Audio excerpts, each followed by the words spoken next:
Hello and welcome to Love is the Message, a podcast about music, the dance floor, counterculture and sound systems. I'm Jeremy Gilbert and I'm here as usual with my good friend Tim Lawrence. Hi Tim.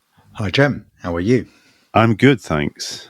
And we're about to continue with the third and final episode of our sub-series on Studio 54. We're recording this straight after the UK general election result and the French legislative election results, in both of which parties of the left have performed rather better than anybody expected. And we don't just mean the Labour Party, we mean the Green Party, we mean independent pro-Gaza candidates in Britain. So we're in the really unusual position of feeling like what's going on right now is quite cheering, when the thing we have to talk about in the 70s is something neither of us really would have wanted to be involved with. So, but we've set ourselves this task, so we're going to complete it. Tim, take us into part 3 on Studio 54. I mean, the other thing that could be said in passing is that it's the Paradise Garage, which we will be coming to later in this series, that does open in 1977, that goes on to become the main reference point within, for want of a much better term, underground dance culture, or alternative dance culture. Even arguably mainstream club culture in Britain. Well, when the Ministry of Sound models itself supposedly on the Paradise Garage, I would say through the 90s. Through the 90s, the kind of the people who were sort of had a nostalgic rather than a hostile idea of disco, I think the image in their mind, it was some sort of floating space in between Studio 54 and the Paradise Garage. This is partly why once people started to learn about the Loft, it was so difficult for people to assimilate initially, and so seemingly revolutionary for people. Yeah, I mean, I think with the parallel, both Paradise Garage and Studio 54, they operate as clubs. Paradise Garage was set up constitutionally in a different way. It was effectively set up as a private party, but it didn't feel, although it could feel intimate in different ways, and it had a strong community ethos in many ways. If you walked in there, you did largely think you were part of a club. You certainly weren't under the impression you were in someone's home, whereas with David, you were always within someone's home. I mean, this is one of the ongoing stories of the 70s, really, and its historicisation, is that, everyone thought it was about Studio 54, and then if you were more into the underground side of things, you thought it was going to be about the Paradise Garage, and at some point, instead of Larry Levan and Frankie Knuckles, who was at the Warehouse, becoming the main reference points for the history, arguably, well, David clearly came before, and in many ways went further in terms of his practice, and certainly in terms of his philosophy, if you like, or understanding of how dance floors can work or maximize their utopian potential. And yet we're still here with Studio 54. It hasn't really gone away. There's no reason it ever will go away. And one of the things that always interested me, and this came, I think we said this in the introduction last time, maybe, out of this early attempts to kind of start to understand subcultures and to try and understand their distinction from the mainstream, and then, as became increasingly common in the latter part of the 1990s and early 2000s, to start to understand that there aren't necessarily these clear-cut distinctions between the underground and the mainstream. They can often seep into each other.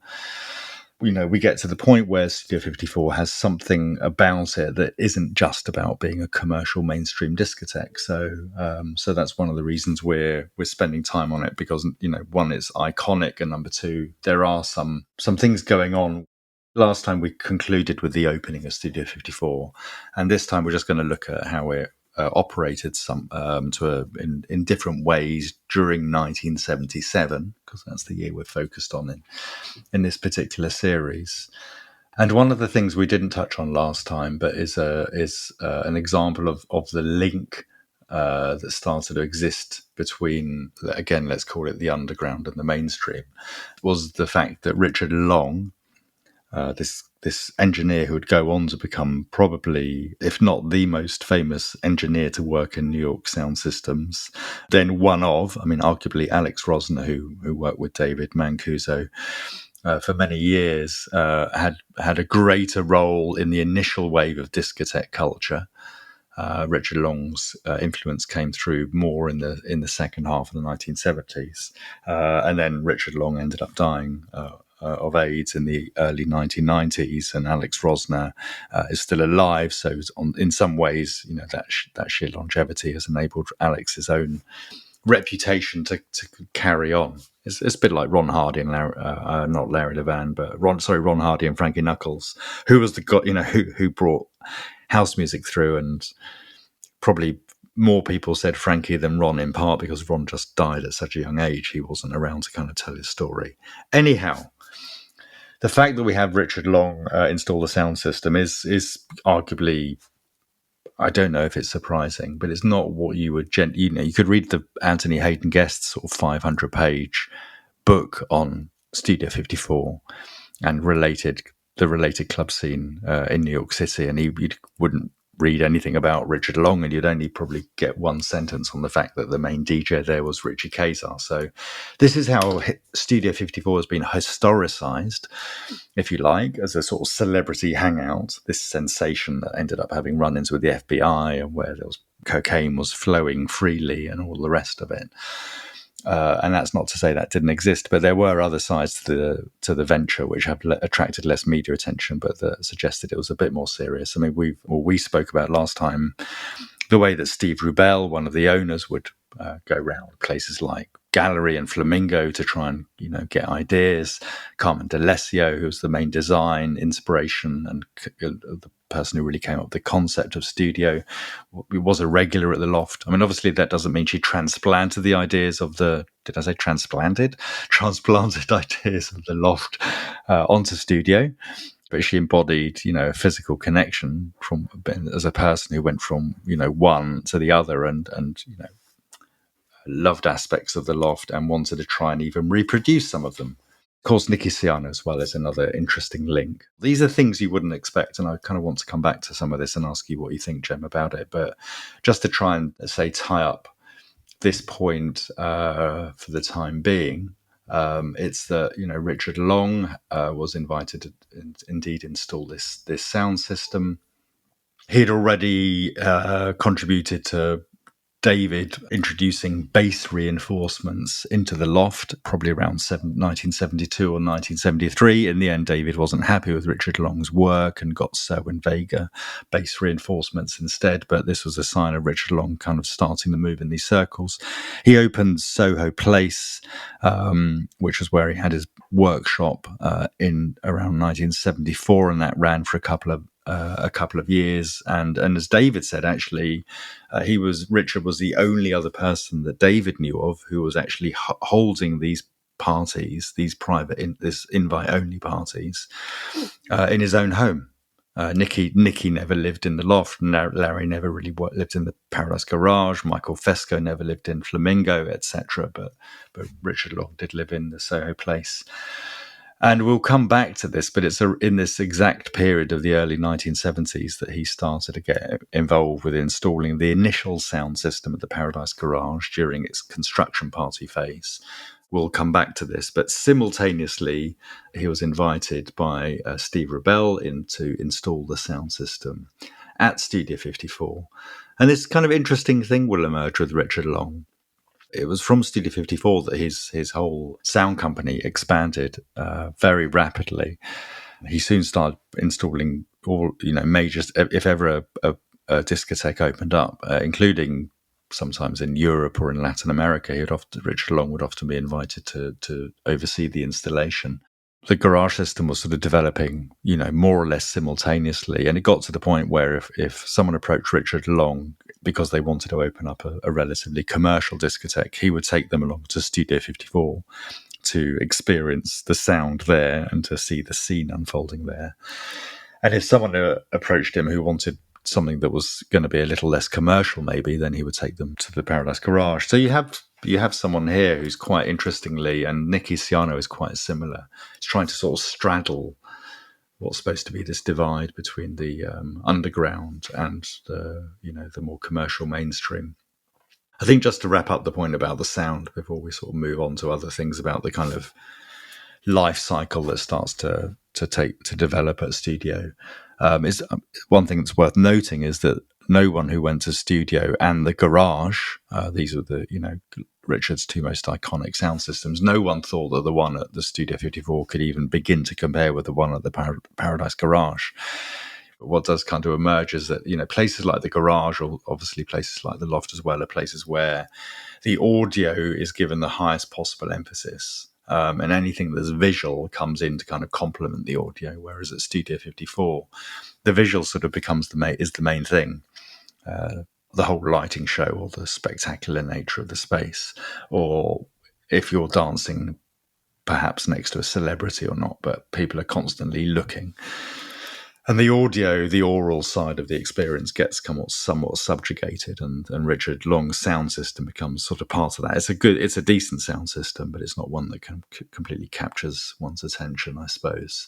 But it does mark a sort of form of the popularization of good sound. It's not necessarily the best possible sounds, but it's establishing a model, basically, in which the discotheque will hire the person with the best reputation in sound in New York City to do that, to install the system. Something impressive about it. I mean, the reason that disco partly ends up capsizing is because the model for reproducing discotheque culture in the end isn't Studio 54, but I think it's Odyssey 2000, or am I getting that mixed up? The Brooklyn discotheque is the model for Saturday Night Fever, and that's the one that, when as sort of another 10,000 discotheques open in the next 2 years, that's the one that they're replicating. I mean, the thing about Studio 54, just to kind of wrap up this side of the point, is that it's very hard to reproduce. It can't be. It's irreproducible, really. So it's not much in terms of being a model. It's not that impressive. I mean, I'll mention just very quickly now, because we're not going to particularly get back to this, but I think it's in '77 that New York opens.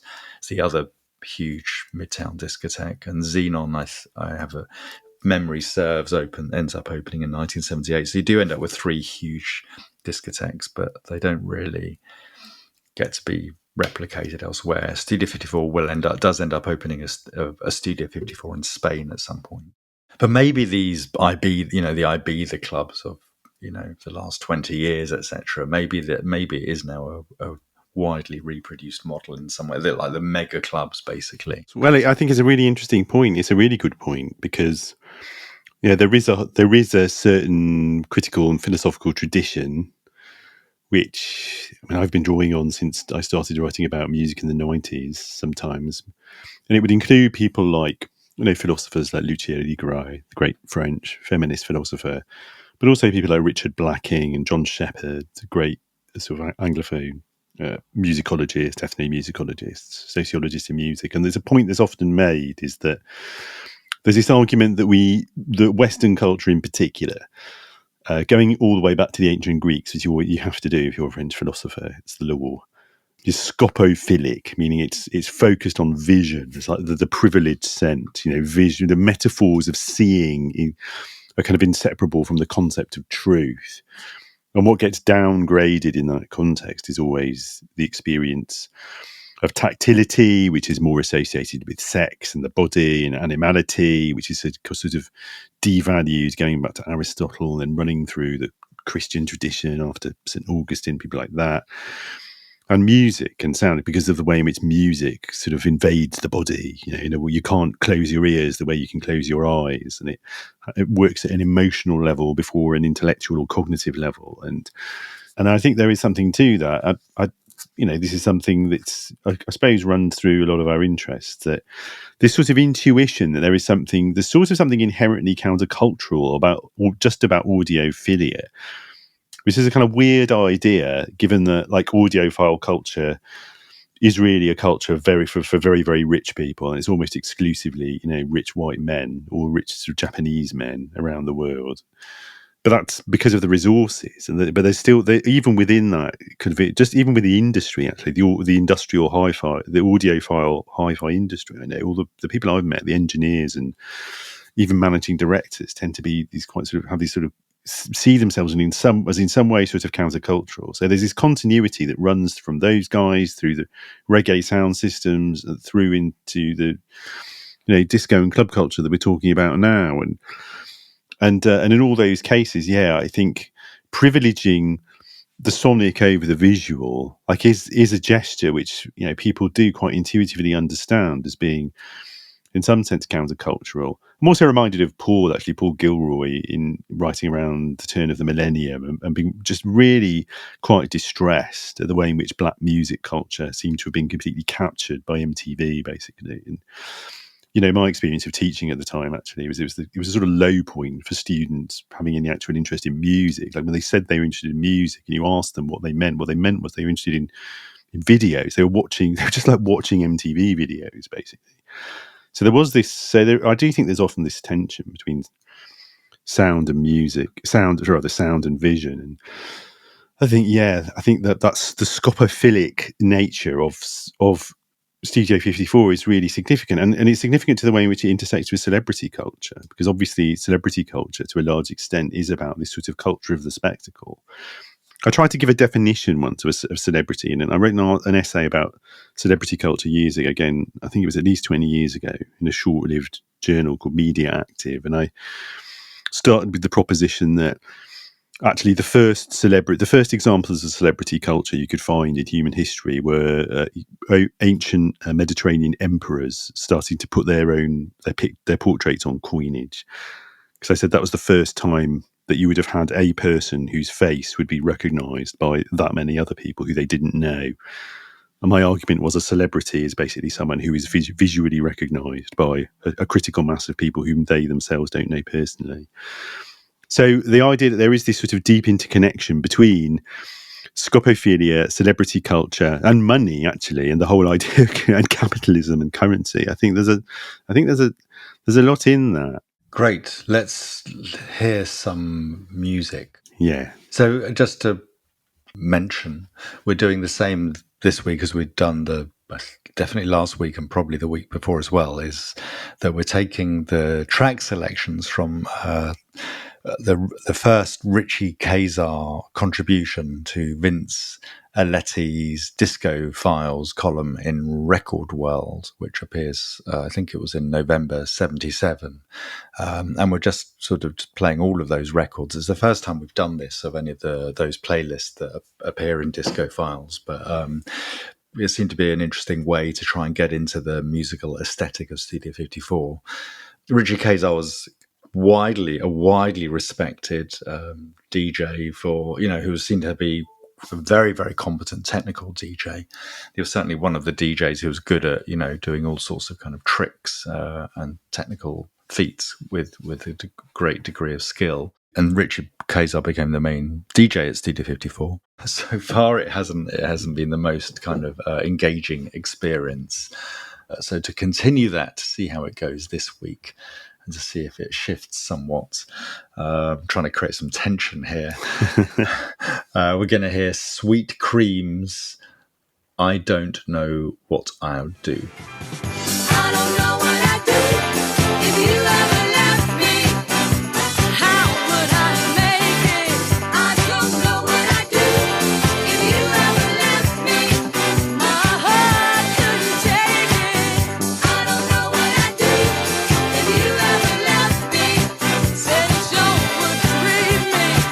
I don't know what I'd do if you ever left me. Baby, please don't leave me. I tried to make it out here. A lot of this music we're playing from Studio 54, it's an example of what people think of as disco, and there is a continuum that runs from like the loft classics through to the sort of 7-inch singles version of disco songs people might be familiar with from wedding discos, and this is somewhere along that continuum, and it's quite entertaining. But it's a really good example of a certain kind of commercial disco from this moment, the way it uses the strings and the chorus, and this quite driving rhythm, which it hasn't quite got into the sort of bang bang bang sort of proto high energy of people like the early Debbie Jacobs singles and things like that. It hasn't quite got into that territory yet. So it's it represents quite an interesting point along that continuum historically and sonically, I think. I think this is a perfectly nice record, by the way. But that also means I don't think it's very good at all, I suppose. It's fine. It's just, there's something about it that just feels like very standardized. It's more soulful than some of the Euro disco that's starting to come through, and maybe some of which we heard last week or have been hearing in these last few weeks. You know, if it wasn't recorded in Philadelphia, it was influenced by Philadelphia, but it's at the point where it sort of just feels a bit slightly purposeless. Maybe there's something about disco that when it's really good, it's like the best. It can sound like the best music ever. It's really hard to surpass a really fantastic disco track. But when it's average or not very good, it kind of feels like it's worse than being a regularly not very good track. The disco somehow seems to occupy the extremes of really, really thrilling music, or music that soon empties out and feels kind of rather empty and banal. Without music, life would be a mistake. So to get back into the Studio 54 story, just to really chart how things went after this chaotic opening night that we described at the end of the last show, somewhat surprisingly, and against the mythology of the club, the ensuing, nights and even a few weeks weren't particularly packed out. It struggled to become this kind of overnight sensation that was going to be open more or less every night and constantly in the media. That all changed mainly on this iconic night that Carmen D'Alessio, the woman who was largely overseeing the design and the key figures in the kind of crowd, many of the celebrity figures who were coming along, she was overseeing all of this. She came up with the idea of throwing a birthday party for her friend Bianca Jagger, and this became one of the most sort of celebrated images of the disco era. Was the moment when Bianca Jagger rode into the club on a white horse. This was a private party that was held before the official opening. Nicky Siano was there, actually. Steve Rebella called him in to be the DJ for that party. And on his way in, Nicky Siano grabbed a copy of Rolling Stones' "Sympathy for the Devil," because that was the only Stones record he had. Thought it would be a good idea to have it there. The place was pretty empty for this but I mean, so huge. I don't know if it's such a great idea holding a small birthday party in a big discotheque, but there were not that many people there, maybe 50 or 100. Some of them were the expected celebrities of Halston, Liza Minnelli, Mick Jagger was there, of course, and they were all waiting for, they were just having this small party. And then at some point, Steve Rebell asked Nicky Siano indeed to put on a Stones track. Nicky put on "Sympathy for the Devil. And at that point, Bianca Jagger rode into the main dance floor on the back of a white stallion. All of the paparazzi are there. They start taking pictures of her. She's wearing this Halston red chiffon gown. And although she may not have felt particularly comfortable in this situation, it becomes this celebrated moment of glamour and maybe improbability as well. Having a white horse kind of riding, carrying Jagger through into a discotheque setting. This image started to circulate through the mainstream media pretty rapidly, and was the thing that gave Studio 54 this big boost in terms of its visibility and its profile. Generally speaking, I can't stand this stuff, of course. But there's something about me that feels quite sympathetic to celebrity culture in this moment of the 1970s. There's something quite sort of relatively innocent about it. The idea that a bunch of celebrities might basically enter into a public discotheque and do this without a single person in what we would now probably call their entourage. And while they may not be freely mixing with all the regular people, they're actually in the same building. Maybe the problem isn't the fact that some sort of celebrities went to Studio 54. There may have been other problems with the discotheques. I don't know. It's like, what world do we want to live in, and where do celebrities even exist within that world? Well, there's always a good question, isn't it? Some people imagine in a utopia we wouldn't have any celebrities. I tend to think you might still. When I'm trying to explain, what's the difference between capitalism and socialism in my mind to students, I sometimes say, well, I don't think, probably you do get to be a massive star and get a special reward if you make some massive technical breakthrough or something. You can still, you probably do under socialism. Maybe we could still let Bill Gates live in a golden palace. We just don't let him have the right of life or death over like hundreds of thousands of employees. So yeah, that might be right. I also think there is something appealing about the scenes that we're describing, and because they have this sort of carnivalesque quality. Can't remember if we've talked about Bakhtin on the show before, but Mikhail Bakhtin, a Russian cultural and literary theorist, became very influential on Anglophone literary and cultural theory in the 80s. And he's a very interesting thinker. And one of his key ideas is the idea of the carnivalesque, this idea that one of the things that characterizes certain kinds of potentially radical culture or literature is that they celebrate the idea of ordinary norms being suspended and normal hierarchies of value being reversed. And there's something carnivalesque about Studio 54 in a limited way, partly because you have these studios rubbing shoulders with members of the bohemian demi-monde. And it also historically, I think it does represent this moment indeed when there is a bit of a blurry distinction between what is crystallizing over the next couple of decades as just celebrity culture as we know it, and indeed the sort of bohemian demi-monde inhabited by people like Truman Capote in the post-war period. So there is a sort of blurriness between it, and there are a lot of people involved who we would say are genuine bohemians, and they're genuine aesthetic innovators as well in different ways, even in fashion. There are people who are genuine innovators involved at this moment in history.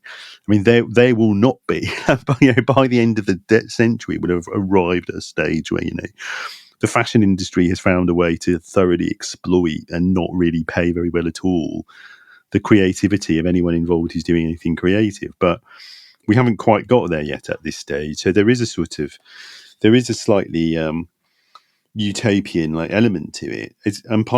Partly it's hard not to look back and say, well, we know where this ends up now, but it could have gone a different way. And in the ways that it's also trying to, as you said last time, it's sort of democratizing. There's an argument that it's democratizing some things, that some aspects of a kind of hedonic culture that the Loft has pioneered, simply in regard to the fact that, well, you can't, 5,000 people don't get to go to the Loft every weekend. You can fit a lot more people in. Yeah, and some people also want a different kind of aesthetic, don't they? I mean, it's not like everything. I mean, David's thing was always do your own thing. I think that the key point is whether certain principles are adhered to, which is around, humane treatment of people as being a central objective. And there are ways in which it does start to fray at the seams at Studio 54, fairly quickly. But I don't think I'm not sure, I'm just trying to say, and maybe you sympathise, that the fundamental problem isn't the fact that Bianca Jagger's there or even riding a white horse. And, and Andy Warhol is, of course, we have many kind of interesting celebrity figures emerging at this point. Yes, Warhol is the person I should have mentioned, really, more than Truman. I'm obsessed with Truman Capote being there because it's so. And Grace Jones starts to perform there, and and starts to hang out there. Yeah, and this stuff all does end up informing us a kind of utopian imaginary. I sort of think I've been thinking while we've been talking about this, we've got to do a patrons episode at some point about disco movies, which would not only include Saturday Night Fever but also the seminal classic Xanadu. Which which of course I'm sure you and everyone remembers, features Olivia Newton-John. I do remember that, but I can't remember the film. Olivia Newton-John playing the Greek muse Terpsichore, who was sent to Earth to encourage a guy to open a roller disco in I think in LA somewhere. So, but it's a sort of extraordinary piece of urban fantasy, and it does, it has this. It's sort of made for it's made for being read in terms of the way Richard Dyer reads musicals, as being despite its absurdity, having this clearly utopian impulse, and a lot of this yeah, that stuff is coming from that stuff is animated by people reading about or going to or seeing pictures of, you know, Studio 54 more than anywhere else. I suppose that also some of the other places you mentioned, like Xenon. I think I've always assumed Xanadu was deliberate. The name was inspired by Xenon. I mean, I guess one of the things that is the problem is that, okay, so Jagger comes in maybe, and it's on a horse, so maybe this isn't the problem. The fact that someone photographs and that photograph circulates maybe is not itself the problem. It's whether this was maybe more of the problem is whether this is a deliberate strategy, which I think it was on the part of Steve Rubell and Ian Traeger, in order to generate this publicity for the discotheque. So, you know, you can say that this is standard. You want to publicize your offering so that you can run a successful business. But this seemed to play into an ongoing marketing strategy, which was to maximize the publicity in order to generate these, you know, huge door queues where most people would end up being rejected. So it's the way that this becomes a sort of domino effect of a series of acts that generates the problem here. It's not that, you know, not just the existence, you know, of a celebrity. And indeed, I mean, it's worth noting, I mean, celebrities would go to Les Jardins before Bowie was there. I mean, Jagger was there, a whole bunch of people. Jagger and Bowie, I think, went to the gallery, if I'm remembering correctly.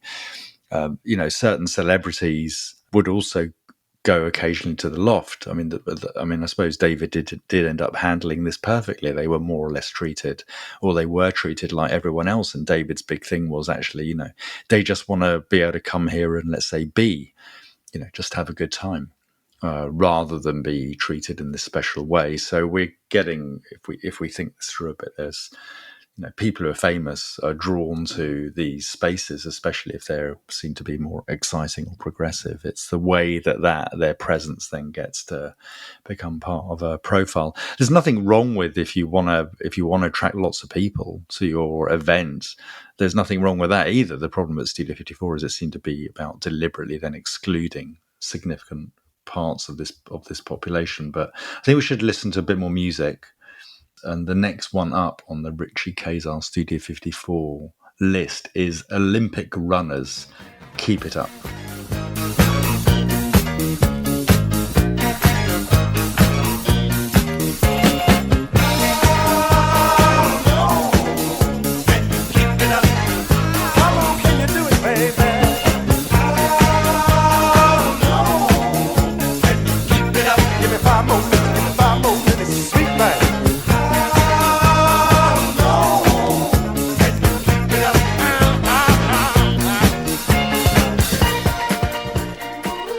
Yeah, I'm slightly disappointed that we're not hearing "So Dance a Lot" by Olympic Runners, which I know is enough of a hit in the UK to get played on Top of the Pops.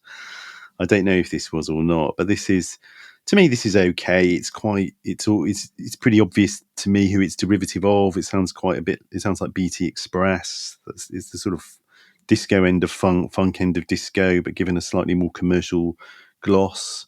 It's okay, but it is an example of I don't know why. If one was DJing, one would never select this record out of about 15 possible alternatives that sound a bit 15 or like 15,000. Well, I don't. You know, even if it was this specific vibe I was after, there would be a bunch of better records. But yeah, I mean, they're not trying to make great art. These guys, Olympic Runners, they were a sort of commercial proposition, weren't they? I have no idea. I've never heard of them before. It's a weird name, Olympic Runners. I think they're sort of, I mean, I think that they're one of the groups that I think Village People are kind of drawing on once they get going. They've got this visibly sort of multi-ethnic, all-male group, and they all sort of dance around on stage a lot, from what I recall of what I've seen of them on YouTube. It's not like I was there. Well, I suppose, I was 6. There's probably a reason that I have never heard this record before. Doing the research for this particular show and read it and going through this list track by track. But it's interesting that there's something very middle of the road around quite a lot of this music. Of all the time we've been doing this show, which is, I don't know if it's how long we've been doing it now. Is it getting on for 3 years? 2.5 years? Yeah, it is, yeah. these are the two shows where there's been the most music that just feels like uninteresting to me. Yeah. And it's not that it's particularly bad. It's just lacking in distinctiveness. It's just the disco sucks. Yes. Well, we are coming back to this conclusion, aren't we? No, of course we're not. We can't say this kind of thing, even in jest. Well, we are about to play. The next track we're going to play is a seminal, fantastic disco tune, I think. But before we do that, I'll just make some remarks. I'm just thinking about things you were saying about the use of celebrity as a commercial strategy. Of course, it's worth reflecting. This isn't just happening with disco, but this is one of the ways in which the club scene and club music anticipates or is an early manifestation of trends which are going to end up defining the whole economy and culture over the next few decades. Because as societies like America and Britain move into a sort of post-industrial phase, then selling services, selling non-tangible goods, and trying to make them sort of artificially scarce by hyping up demand, by building up brands, all that is going to become the entire game of contemporary capitalism by, say, the mid to late 90s. Of course, that's partly because all the actual business of capitalism, the producing of material commodities, has gone to China. So those trends are all going to develop, and they're going to sort of take over all of our lives to some extent. To the point where today, like everybody has to try to be a mini celebrity in their own bit of Instagram or whatever, just to be able to have a career or make a bit of money. So all those tendencies are they are going to become much more widespread. And it's one of the reasons why I think this is such an interesting phenomenon historically to look at, that it's really significant. Well, I need to say a few things first, which is on the theme of keep it up. The issue is like, well, how does the studio model basically operate? And indeed, it is to kind of replicate this Bianca Jagger moment to a certain extent, to sort of build regular parties of, fashion designers become integral to Studio 54. They're all friends with Carmen D'Alessio, who's already worked for Valentino in Milan, or maybe she's working for him in Rome. I forget now. But anyway, Giorgio Armani is regularly there and holds his shows, and Yves Saint Laurent, Valentino, Versace. They're all part of this crowd. There's a strong interlinking of a gay aesthetic or gay identity or a gay community. It tends to be largely white gay community. There's not much general space for black people in Studio 54 at all. But it's the introduction of these, this kind of in crowd of designers, of artists, of pop stars, of film stars, all sorts, that become this sort of somewhat kind of liberal and quite highly stylized and charismatic grouping. Well, one of the things that also starts to happen is that the interior design, the lightings and various forms of decorations is and even thematized kind of sets gets a new level of attention in Studio 54. It's like you're on it's almost like you're on a revolving film set, I think. So it's, as you were just touching on, Jem, as capitalism moves into this mode of where we, rather than making things, where we want to experience things as part of the post-Fordist experience, and discotheques are emerging initially as a cheap form of entertainment. DJs are cheaper to hire than bands and all the rest of it. But also as something which very quickly just kind of captures the way in which people are more and more focused on, their leisure, and, in forms of entertainment, which is partly just out of a, you work hard, play hard kind of capitalist mentality. But it's also just about the shifting infrastructure of the economy. More and more people are going to get employed in this sector of the economy. And a lot of it is to do with the spectacle that celebrities can provide, but also just the spectacle of the experience. I mean, this is absolutely integral to just the multiplication of this kind of experience. Very notable. I mean, what Studio 54 is doing in this year is basically anticipating what the world sort of becomes in some ways, because everything is so visible now as well. I think that's what's you look at the loft and you can say, well, there's a few bits where there's a few parties dotted around, London and the rest of the UK and Europe and the United States that are really into this model. And of course, we both think it's important, but it's the Studio 54 model where everything is in the full glare and the media eye, and and is happy to be there, which is sort of sheds points a light to what emerges. So yeah, there's a huge amount of money is poured into these spectacles, and it's kind of there's something in I don't know. I'm saying all these problematic things today. Maybe there's something slightly endearing about this form of capitalism.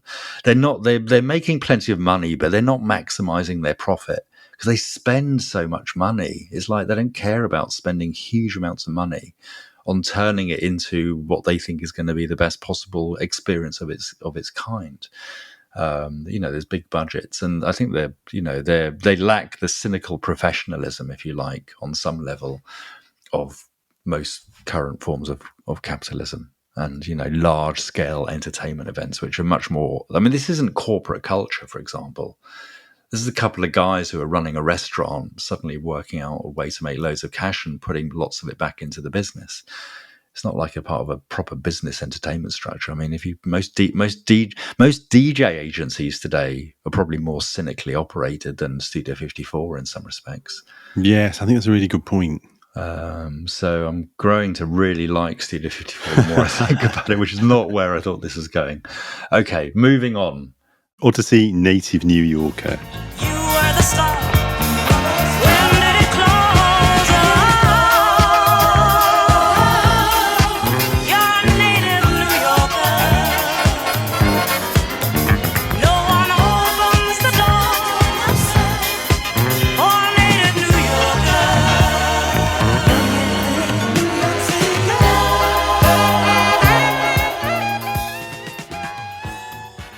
This is a beautiful song. I think this is much more soulful than what we've heard so far in the program. It has definitely a lilting ease to a kind of swing element, effectively, to the rhythm, which makes it kind of less disco-y than some of the more kind of slightly rigid up-tempo rhythm sections that we've been hearing in the records played so far in the show. It was a record that David played at the Loft, but it was played all over New York. It was very popular. Part of the reason it was liked so much was the instrumentation. I mean, one more thing I'll throw in about that is it sort of did remind me in some respects of Dr. Buzzard's Savannah Band, which I think we heard a bit of last week. It's quite polished. It's quite classy, quite smooth. And for those reasons, doesn't have the kind of raw or dynamic qualities that you might associate with a record that will really make people excited on the dance floor. But it's got this kind of jazzy, big band swing kind of undertones to it that I think is really beautiful and very well done and just makes it very successful. And then there's the lyric, which is just this idea of indeed being the native New Yorker, and what that might mean. I mean, there are a decent number of songs about New York City, but this is definitely within the disco archives. This is one of the ones that most obviously kind of references the city, which had itself become heavily identified with disco. So it works on that level, and everyone kind of partly loves the record because either they are a New Yorker and they identify with it, or they identify with the idea of what it means to be a New Yorker. I mean, it's one of these genuinely moving disco tracks that everybody loves, and I've got a pet theory that the sonically iconic's not really the right word, given that icon does technically mean a visual image, but the iconic soundtrack to Hill Street Blues, the American cop show set in New York in the 80s. I think it borrows some bars from this because they really remind me of each other, those songs. That's apropos of nothing, really. I mean, apart from the fact that Hill Street Blues is this kind of iconic product of American liberal television and is all about sort of the city, New York, as a site at which a cosmopolitan community is struggling to keep itself alive in the face of Reaganite degradation. And I don't think it's an accident that it had a theme song that echoes this. Actually, it always goes down great on a dance floor. Fascinating little fact about odyssey is that they were much more successful commercially in the UK than in the States. I think they came and lived in the UK in the late 70s because they were doing so much better here. I'm not sure about that, but it's always noted that they charted better here, and they were really well regarded here. And I didn't know they were not so popular in the States, actually. That's interesting. I don't know if it's that they weren't popular in the States, but they were massive here. They were massive here, yeah. and my understanding is they were the only sort of what we would regard today as sort of serious, kind of slightly underground, kind of soulful disco, kind of almost kind of loft style music act. They're only one of those kind of acts from the States that charted in the UK, and they had this slightly unique following on the UK soul scene. They were the band that converted a lot of UK soul fans to disco and its possibilities at that moment. That's my understanding. So, really interesting band. At least two absolutely seminal records. This one and the later record, Inside Out, which I'm sure we'll end up playing, is a loft classic and just superlative. It's always a bit funny sort of playing this record to a room full of people, like none of whom are native New Yorkers. Everybody very much identifies with that. Is an ideal of, and the lyrics very explicitly evoke this ideal of New York as the cosmopolitan ideal and a sort of ideal of cosmopolitan modernity. And I just wonder at what point in history we will no longer think of New York in this way, because it's like many global cities, it's undergoing all these changes. But Nobody stopped thinking of Paris like it's 1870, have they, really? Probably be a long time before people stop. Probably a long time. Okay, we'll carry on running with it for now then. What I wanted to just also slip in with this, one of the reasons for positioning this Odyssey Native New Yorker track at this particular juncture is to just also reflect on kind of who is the native New Yorker in this kind of matrix of Studio 54. I mean, I think I might have mentioned last time that Steve Rubell liked to refer to the way that they would forge the crowd, kind of who would get in and who wouldn't, basically, because these vast queues did start to form relatively soon after the venue opened, and especially when the media started to pay all this attention. And Steve Rubell talks about forming the crowd as being akin to tossing a salad. It's like mixing a soup. It's all the different ingredients that go into making it good. And they were very taken with the idea that you needed this mix in order to have a sort of, let's even call it a utopian party. It might sound scandalous to think of Steve Rubell as wanting this, but these are where they kind of thought about what they did. I mean, it's an interesting topic about how you might form a crowd and how they generally can be formed, and to what extent, and how you might, let's say, control or try to influence the shape of a crowd. But what obviously happened at somewhere like the Loft or at the Gallery or any number of these downtown spaces is that rather spontaneously, because of the social networks that were forming anyway, social networks is probably not the best term. It's just like communities of friends. What they did tend to just form as very diverse crowds, and then they would evolve, and that becomes its own kind of complexity about how that would happen. I mean, in the end, someone like David sort of thought that it's best just to not get involved in trying to say, well, I want more women, or I want more Latin people, or I want more old people, or whatever. He just decided to let it evolve naturally, and his kind of line was, well, a human is a human. What was going on at studios, they had this idea of having the mixed crowd, and they had this publicity kind of strategy of kind of generating high profile media stories that then led to these hordes of people showing up. And the shorthand for what was going on was that there was a lot of people from the suburbs were showing up. Now, what the suburbs even means, I'm never that sure.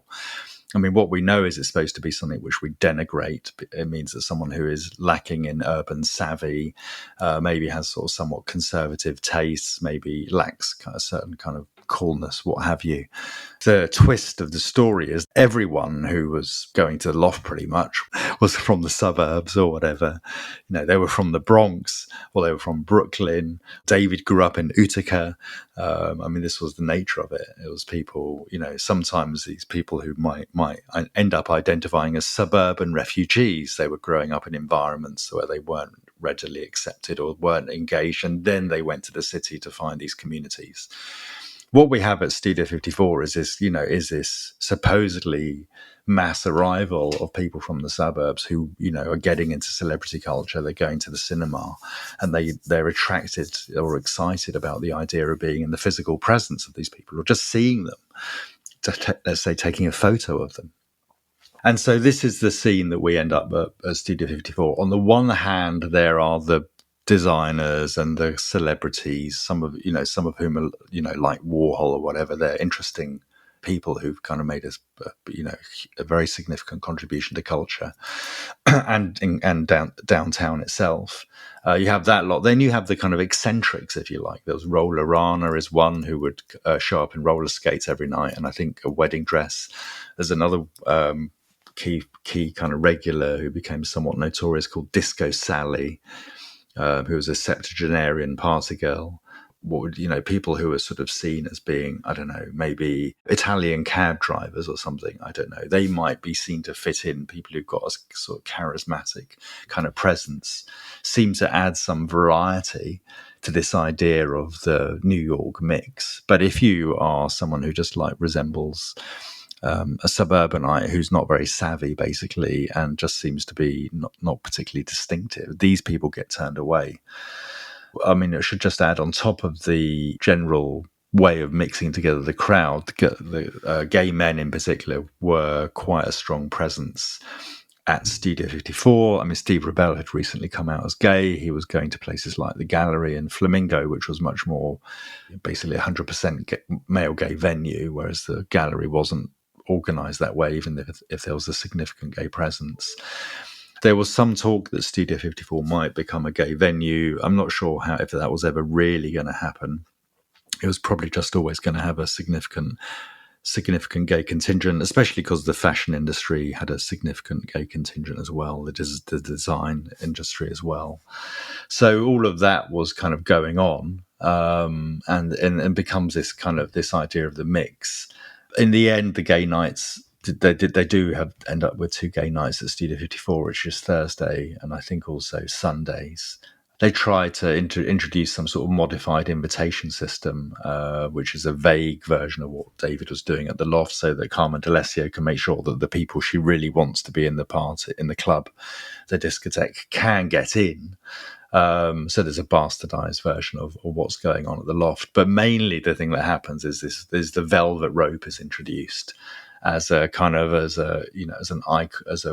echo of opera house elitism, effectively, and exclusivity is introduced at the front of Studio 54 to try and demarcate that it's a kind of an elitist kind of highly desirable or exclusive venue.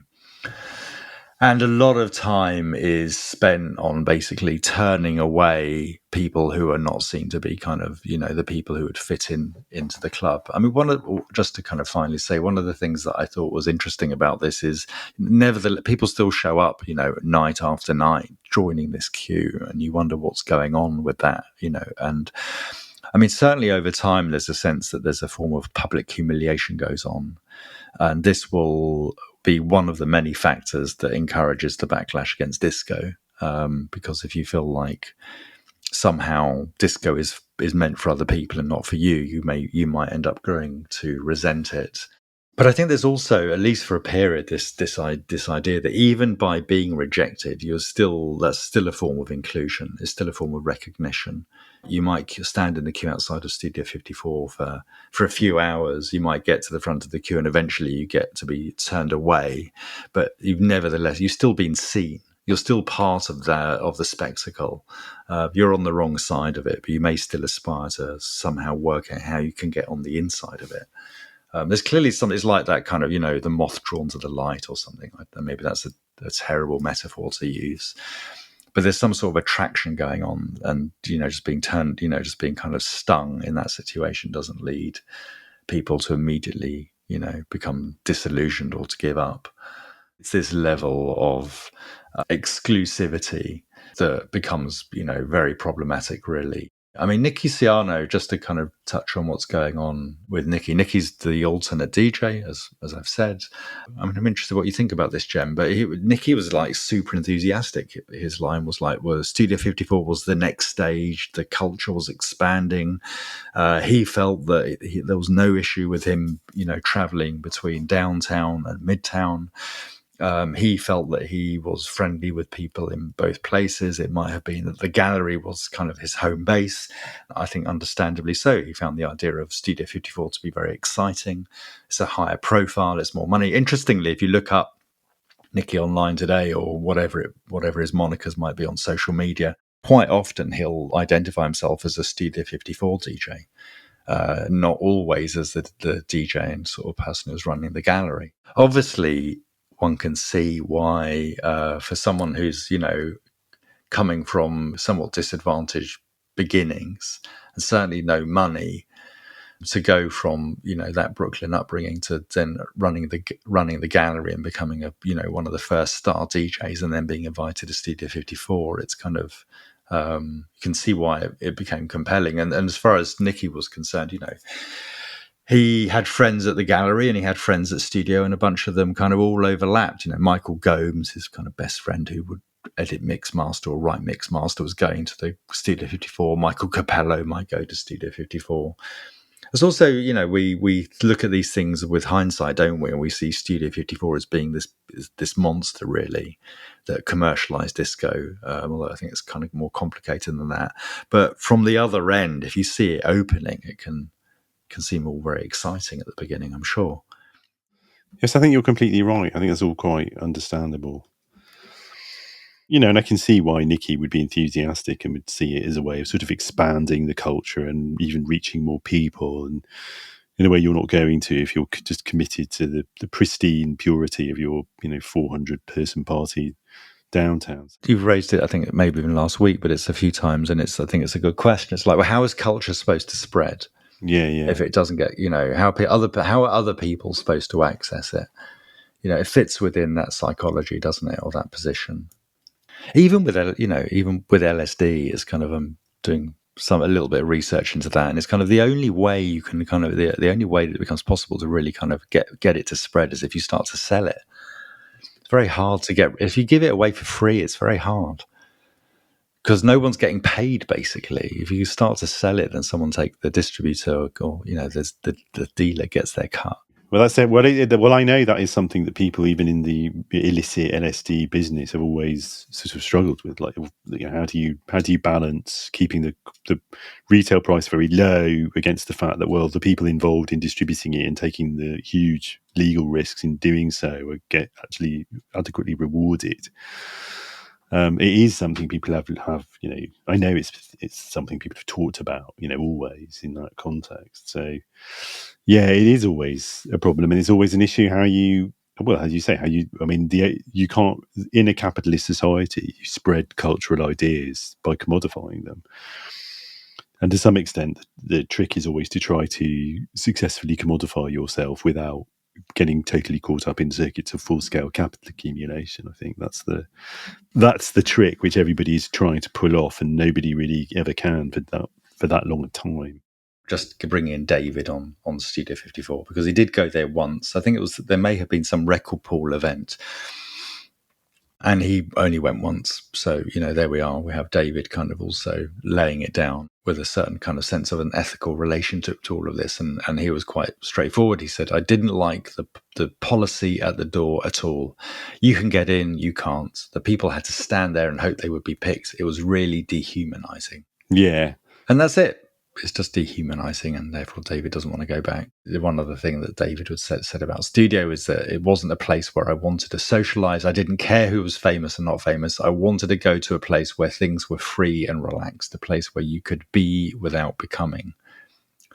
That last phrase is a bit suggestive, but maybe we come back to that another time. Let's listen to some more music, and this is Le Pamplemousse, Le Spank. Spank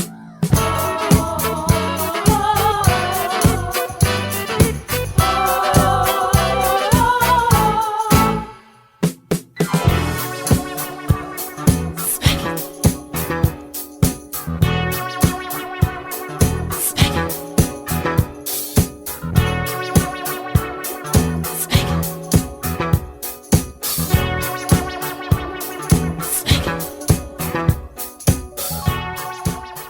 Yeah, I quite like this. For anyone who doesn't speak French, Le Pamplemousse means the grapefruit. And, yeah, I quite like this. The Spank. I think this is the sort of record that during the early stages of the disco revival in the second half of the 90s would really take fans of house and techno really by surprise. That anything that abstract had been coming out of disco, even though there are much more abstract things once you start digging. But it's sufficiently abstract, sufficiently instrumental, got enough jazz in it that it's the sort of thing that people were finding very impressive, understandably. So I actually really like it. The bass is a bit fatter on this. It's got some quite nice synth effects. It still feels a bit rigid in terms of its groove, a bit Euro-oriented. There's this other record called Spank by Jimmy Bohorn is more dynamic, I think. But I agree, it's an interesting record. I mean, overall, one of the things that we could say is that the music didn't kind of end up compelling in quite the same way that you would guess at these some of these other spaces that we've spent more time looking at. There was less focus on the audio, the sound system wasn't good, the lights were this distraction, which we've already been arguing. The possibility of the presence of a celebrity would be a distraction, and of course you'd step outside of Studio 54 on West 54th Street, and you would be kind of in the heart of the theatre district with all its kind of bright lights and commotion and commercialism. I mean, I remember when we were holding parties with David. It's a very different scenario in time, of course, but we were holding parties at the Light Bar with David, which used to be on the kind of border of what was Shoreditch, a ex-industrial area that was kind of quite run down by the 1990s, and the City of London, which was all kind of gleaming kind of office buildings. For the first few years when we were going to the Light, it felt like a pretty. I think you never quite liked it maybe that much because it was a bit of a city bar, I think, during the week, but at the weekends you could pretty much forget that was the case. And it felt good, but over the period of the 10 years or so that we were there, the infrastructure of the financial district gradually, came closer and closer until it more or less gobbled it up. Basically, you go back there now today, and it's like you can't even begin to imagine what happens when you step out of the front door of the club or the immediate environment you have to go through before you get into the club is quite significant. And I just think the commercialism of Midtown also has a big shape on the experience that goes on inside, probably, and the way that the crowd is able to form. And so even someone like Nicky, who was very wedded to kind of the job that he kind of got there and very excited about it, did sort of say in one of these early interviews I did with him that the atmosphere didn't allow you to focus on the music. You didn't use your audio as much. He said at the Loft, the lights went out and you had nothing but that audio working. The experience was just the pureness of the sound and the excitement of the music. At Studio, it was the flashing lights, it was the drugs you were taking, it was the celebrity dancing next to you, it was the paparazzi, it was a million other things beside the audio experience. And what really comes out of this is there's not really a relationship that develops between the crowd and, even the crowd doesn't properly form. It doesn't there's not a sense of continuity maybe there that crowds tend to have. And then that crowd doesn't form a relationship with the DJ. And the DJ in the end becomes Richie Kazar, basically, who provides a steady, very professional supply of music that sounds like fairly, mainstream, digestible disco. And indeed, after 4 months, Nicky Ciano gets sacked. Nicky's kind of drug intake is becoming more intense and his behaviour is a bit less predictable. Yeah, not a good idea to put the young Nicky Ciano in an environment where there's a lot of free cocaine. Exactly. There was a lot at stake. There was a lot of people who were paying quite a lot of money, money to get in and certain expectations. And all of a sudden, it wasn't so straightforward for Nicky to take sort of some Tuinals and collapse on the floor and then haul himself up to do some heroic mix the next time it came in because people have certain expectations about maybe getting their money's worth, if you like, on some sort of level, I think. So it's that. And the other thing is that Nicky's musical taste was not as safe as Richie Kazar, or he was less able to adapt to that situation. So I mean, Nicky at least told me that the night that Steve Rubell went up to him and said that he didn't think it was working anymore was the night he played Trans Europe Express by Kraftwerk. Oh, really? Yeah. I didn't know that. Fantastic. Superb. Yeah, and this was before, and it was before it became well known. And it's just not that kind of happy disco sound, basically, is it? So Steve, at the end of the night, Steve Rubell went up to Nicky and said, "I don't think you're right for studio anymore." So that's interesting. So Nicky's dream wasn't sustainable, which I think is quite interesting. You know, you have this idea of everything expanding and you're part of it and you get the money and you get to even hang out with the Jaggers and the rest of it, but he couldn't sustain it. So I think we can sort of end. And so Richie Kazar steps in. I think I've probably said enough about Richie. Yeah, he's a guy who's under described and under analysed in general. He never quite became the same sort of, you know, legendary hero, but he was I've already said he was very liked, very respected, technically very astute and very professional. And, you know, made his own contribution to what felt like a very innovative scene for a number of years, and then held down studio, which was no small task. So, but yeah, we could just probably, before we say a few final comments, listen to one final track, which is The Tramps. And I felt it was a good time to play this one, The Night the Lights Went Out. Where were you? Where were you? New York City. I wanna know. Yeah. Where were you? Where were you? Lights went out. Where? New York City.